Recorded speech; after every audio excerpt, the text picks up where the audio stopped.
Hi everyone, in front of me I've got TOSHIBA AT10 A, and let me share with you how to change the screen timeout on this device.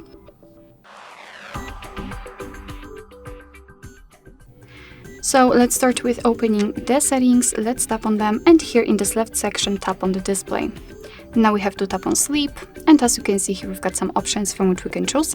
At the top we've got relatively short options, and at the bottom we've got the longest option, the never one, which simply means that your device will never black out.